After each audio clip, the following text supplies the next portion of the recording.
क्या आपको मैथ्स या इंग्लिश समझने में दिक्कत होती है? अब पढ़ाई होगी आसान। हाय एवरीवन, मैं हूं फरीदा खान और आप देख रहे हैं ब्राइट लर्निंग हब। यहां हम एनसीएफ सिलेबस के मुताबिक सिखाते हैं मैथ्स ट्रिक्स, इंग्लिश ग्रामर और स्मार्ट स्टडी टिप्स, वो भी मज़ेदार तरीके से। तो चलिए शुरू करते हैं ब्राइट लर्निंग हब के साथ, जहां सीखना है आसान। एज़ यू नो, हमने 3 पार्ट जो है फ्रैक्शंस के कंप्लीट कर दिए थे, तो आई होप आपको जो है वो बराबर समझ में आ गया होगा। अब हम आते हैं पार्ट 4 पर। पार्ट 4 में हम देखेंगे subtractions of a fractions. Okay, subtraction of a fractions, fractions को किस तरह से हम सब्ट्रैक्ट कर सकते हैं हम उसमें सीखेंगे। ओके, तो पहला क्वेश्चन जो है वो लिखा हुआ है 7/11 माइनस 5/11। जिस तरह से मैंने आपको एडिशन में बताई थी कि डिनोमिनेटर अगर सेम होते हैं तो हम ऊपर के जो नंबर्स होते हैं हम उसे डायरेक्टली जो है माइनस कर सकते हैं। तो अगर आप देख रहे हैं यहाँ पर, तो यहाँ पर डिनोमिनेटर भी सेम है, यहाँ पर भी। तो हम क्या करेंगे, ऊपर के जो नंबर्स हैं हम उसे डायरेक्टली जो है माइनस कर देंगे। तो 7 माइनस 5, तो हम यहाँ पे पहले लिखेंगे 7 माइनस 5, क्योंकि डिनोमिनेटर दोनों भी सेम है इसलिए हम उसको यहाँ पे अपॉन डाल के 11 लिख लेंगे। ओके, अब 7 माइनस 5 कितना होता है बच्चों? तो देखिए 5 मैंने आपको सब्ट्रैक्शन का पहले बताई थी। 7 माइनस 5, तो आपको अभी कैसे छोटे बच्चे होते हैं वो क्या करते हैं, 7 फिंगर्स निकालते हैं, फिर 5 माइनस करते हैं। तो आप क्या करेंगे, 5 के बाद 7 तक आप काउंट करेंगे तो आपका डायरेक्ट आंसर मिल जाएगा। तो 5 के बाद हमें कहाँ तक गिनना है, 7 तक। तो 6 7 कितने फिंगर्स निकले हैं, 2। तो हम यहाँ पे डायरेक्ट 2 लिख लेंगे। ओके, और ये जो है अपॉन डाल के ये जो 11 है उसे एज इट इज लिख लेंगे। तो यहाँ पे ये आपका आंसर आ गया। ओके, जब फ्रैक्शंस सेम होते हैं ना तो आपको बिल्कुल भी डिफिकल्टी नहीं होती है। जब आपके जो नीचे के जो डिनोमिनेटर है अगर वो सेम हो तो हम ऊपर के जो है डायरेक्टली माइनस कर सकते हैं।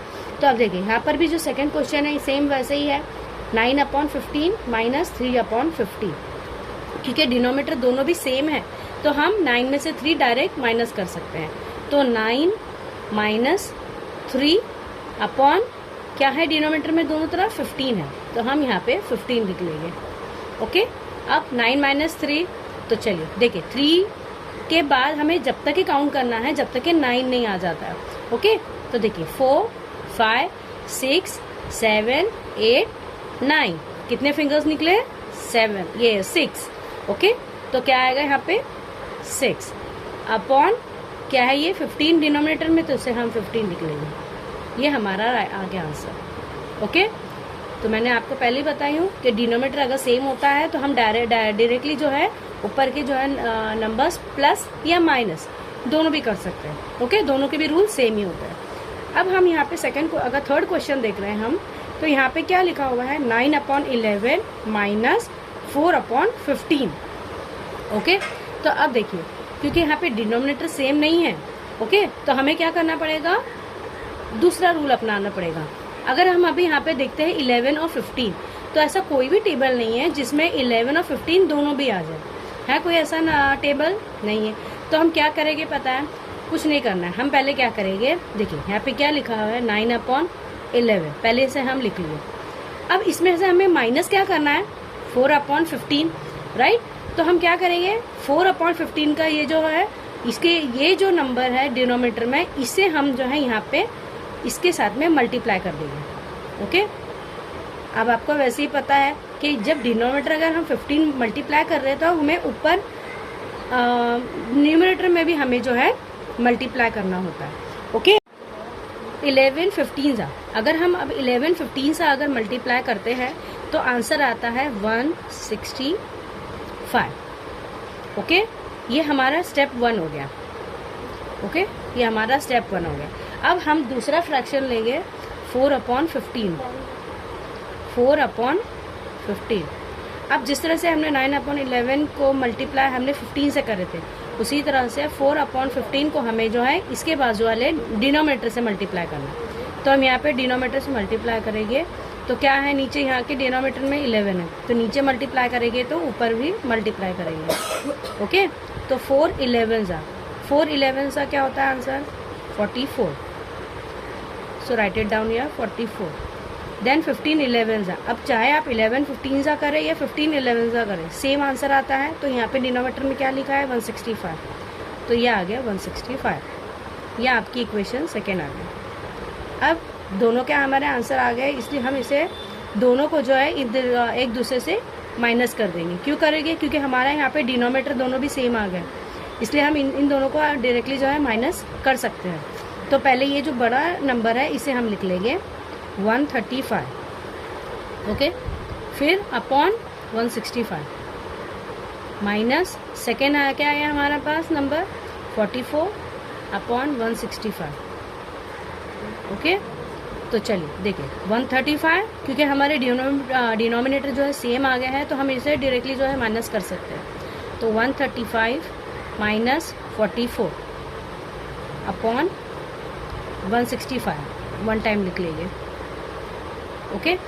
चलिए अब माइनस करते हैं।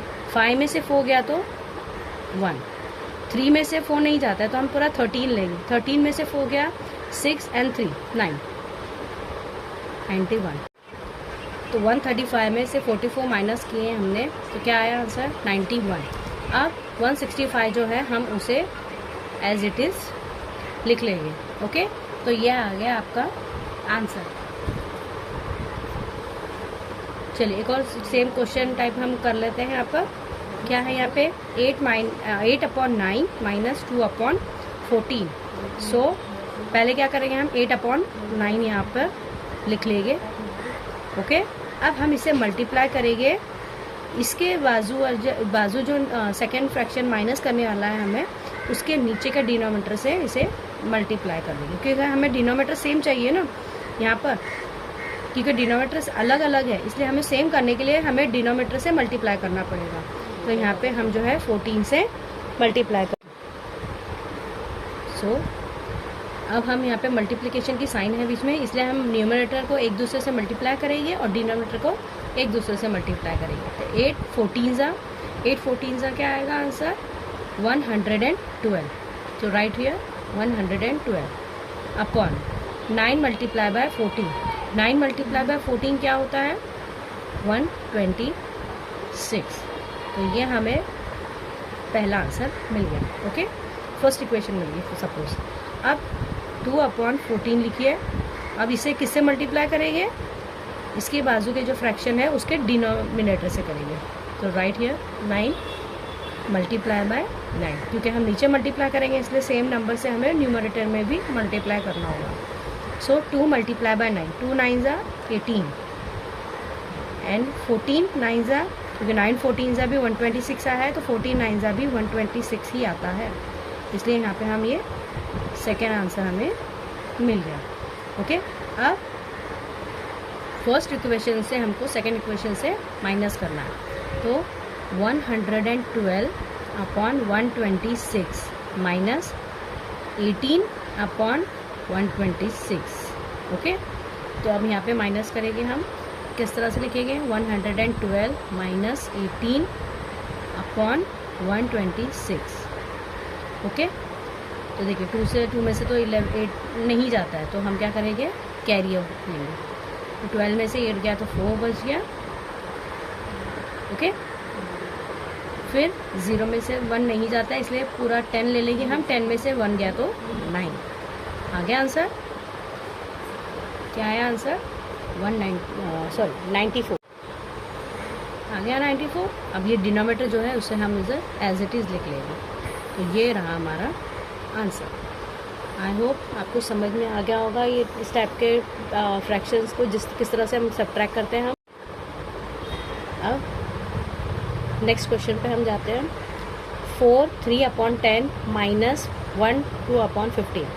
क्योंकि हम इसे जो है डायरेक्टली हम माइनस नहीं कर सकते हैं, इसलिए हमें इसे क्या करना होगा, पहले ये कौन सा किस टाइप का फ्रैक्शन है, मिक्स फ्रैक्शन है। तो हमें पहले मिक्स फ्रैक्शन को जो है इम्प्रॉपर फ्रैक्शन में कन्वर्ट करना होगा, उसके बाद हम जो है उसे माइनस कर सकते हैं।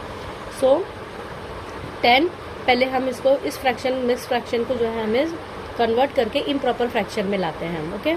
सो write it down here 4 3 upon 10। तो इसके लिए क्या रूल होता है मिक्स फ्रैक्शन में कि हम इसे पहले क्रॉस मल्टीप्लाई करते हैं, फिर जो भी आंसर आता है उसमें में से ये प्लस कर देते हैं. ओके, सो 10 4 जा 40. So write down here 40. 40 plus 3 is 43. Okay, so 10 4 जा 40 प्लस 3 अपॉन 10. सो क्या आ गया आंसर? 43 अपॉन 10. ठीक है, ये हमारे एक जो है इम्प्रॉपर फ्रैक्शन आ गया. अब सेकेंड वाले को भी हम पहले इम्प्रॉपर फ्रैक्शन में कन्वर्ट कर लेते हैं. 1 2 अपॉन 15 है ये. ओके, सो फर्स्ट इसको हमें जो है मल्टीप्लाई करना होगा. 15 1 जा 15 प्लस 2 अपॉन 15. डिनोमीटर को जैसा का वैसा ही लिख लेंगे हम. तो फर्स्ट क्या करें, हमने 15 को 1 से पहले मल्टीप्लाई करें, देन जो भी आंसर आएगा उसमें ये न्यूमरेटर हमें प्लस करना है. सो 15 plus 2 is upon 15. 15 plus 2 is 17. 17 upon 50. सो ये हमारा सेकेंड वाला इम्प्रॉपर फ्रैक्शन. अब देखिए यहाँ पे जो है डिनोमिनेटर 10 है और यहाँ पे डिनोमिनेटर 15 है. हम चाहे जो हमने पिछले टाइप के जो क्वेश्चन है हम उसे वैसे भी सॉल्व कर सकते हैं, लेकिन क्योंकि देखिए अगर हम देखते हैं तो 10 और 15 इन दोनों का एलसीएम जो है वो 30 है. ओके, क्योंकि 10 के टेबल में भी 30 आता है और 15 के टेबल में भी 30 आता है, तो हम एलसीएम क्या लेंगे इसमें? 30 लेंगे. ओके, देखिए 10 2 जा 20, 10 3 जा 30.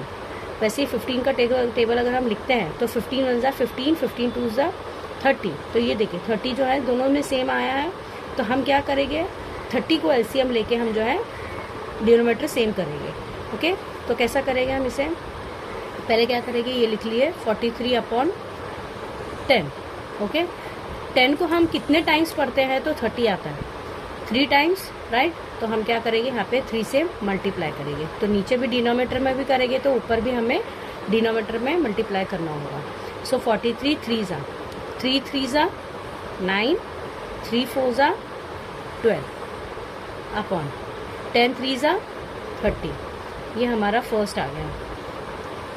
ओके, अब सेकेंड वाला क्या है?